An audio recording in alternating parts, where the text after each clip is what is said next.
Tonight in 7 News, police question pop star Brian McFadden about an in-flight rampage. The Immigration Minister attacked for sending an orphan back to detention. Australia's high seas protesters take credit for stopping the Japanese whale hunt. Plus the fight against bad manners. You're standing on the footpath, get out of the way. Ida Buttrose's rap against rudeness. This is 7 News with Chris Barth. Good evening. Singer Brian McFadden denies he's a bad boy rocker despite being met by federal police when he stepped off a V Australia flight into Sydney this morning. He was accused of a drunken rampage and smoking on board. But McFadden and close mate Kyle Sandilands say that's far from the truth. Far from a man in hiding, Kyle Sandilands drove through the imposing gates of his Terry Hills mansion and stopped for our cameras. A 9-year-old orphan detainee brought here for his father's funeral has been snuck out of Sydney and sent back to Christmas Island. His relatives are furious, saying the boy is traumatised and the minister should have allowed him to stay. The opposition is also facing heat on immigration, with Shadow Minister Scott Morrison heckled over a report he wanted to exploit anti-Muslim sentiment. Mr Morrison dismissed the claim as gossip, but the Prime Minister says if it's true, he should be sacked.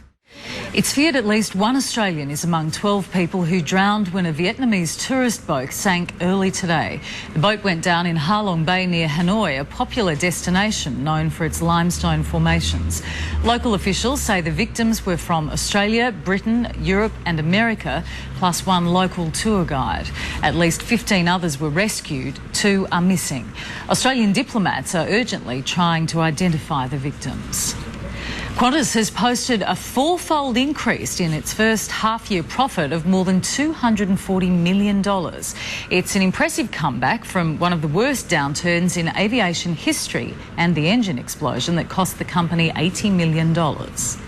Still to come, Prince William and Kate announced their first royal tour. Also, the campaign to end ATM fees for a service many of us use. Plus, Super Granny shows us how she clobbered a gang of jewel thieves. That's next. Welcome back to Sydney's 7 News. A 25-year-old Liverpool man has been charged over a shooting at Leppington early Tuesday morning. The alleged gunman was arrested during a raid at Hoxton Park that night. He was charged this afternoon with 3 counts of shooting with intent to inflict grievous bodily harm. A 39-year-old man was shot in the stomach while sitting in the back of a van. Police say it isn't gang-related. Australians are still paying $750 million a year in ATM fees despite Reserve Bank reforms. A new report's found on-screen warnings have cut the use of other banks' ATMs by 18%, saving $120 million. But customers are still hit with a $2 fee, even to check their balances. It's young people and vulnerable people that are very often getting hit by this. Choice wants the $2 fee abolished and warning stickers on ATMs. The grandmother who walloped a gang of jewellery store thieves in England insists she's no caped crusader, but she will accept the title of Super Granny. The 71-year-old has given her first TV interview, saying she'll auction her famous handbag for charity. Sport now with Tony Squires, and I can hear Nellie Melba singing. Yes, that would be the sound of Lance Armstrong retiring again, Chris. The cycling legend, though, says this time it's final. That's next. Plus, the Sharks signing coup disappears into thin air. And the win Arsenal rates as one of the best in the club's history. Cronulla is in damage control tonight after a farcical bungle that's cast doubt over a new deal with Origin prop Cade Snowden. Newcastle has just issued a statement saying they're no longer interested in Snowden, who's balked at a contract extension at the Sharks through until the end of 2013. It's the match Waratah's prop Al Baxter has been waiting for. Tomorrow's historic Super Rugby clash with the Melbourne Rebels. Baxter and the rest of the New South Wales squad flew to Melbourne today. Armstrong retired in 2005 and returned to the sport in 2009. And Chris, this is just in, and it's a sad end to sport. I've just been told that Josh Morris has failed to see the light to join his twin brother, Brett, at the Dragon, staying with the Bulldogs till 2014. Are you okay? No, but thanks for asking. They're going so well, I don't think they need him. Thanks, Tony. Checking finance now, and the share market's hit a 10-month high with the ASX 200 making a modest 8-point rise. Qantas shares made their biggest one-day gain in nearly 2 years, and our dollar tonight buys 100 US cents. Sarah's down by the harbour at beautiful Bradley's Head for Sydney's weather. What are we in for tonight? Chris, it is absolutely gorgeous here at the moment, but we may see a brief shower in Sydney this evening. I will have all of the details right after the break.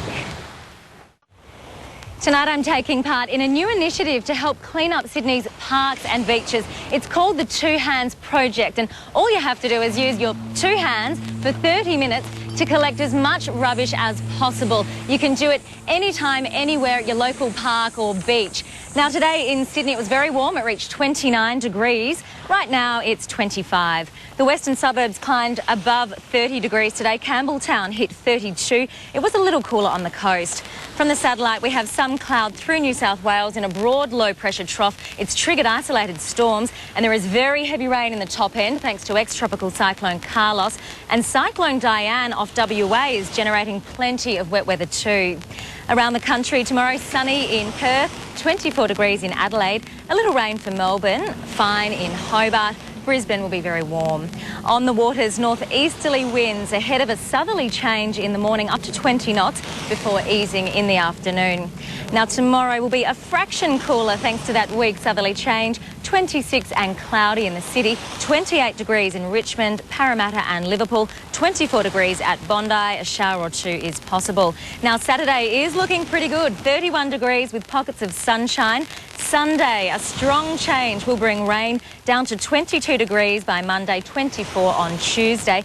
In the west, Saturday will be very, very hot, 37 degrees. Storms on Sunday and then cooling down significantly on Monday. Tuesday will be 26 degrees. Now, Chris, this is what we have collected in just 30 minutes in one beach today. Now, participants should take a photo of their haul, upload it to the Two Hands Project website so organisers can track everyone's progress and target education campaigns. So get all of the details from our website. Thanks, Sarah. That's 7 News for this Thursday. I'm Chris Farr. Good night.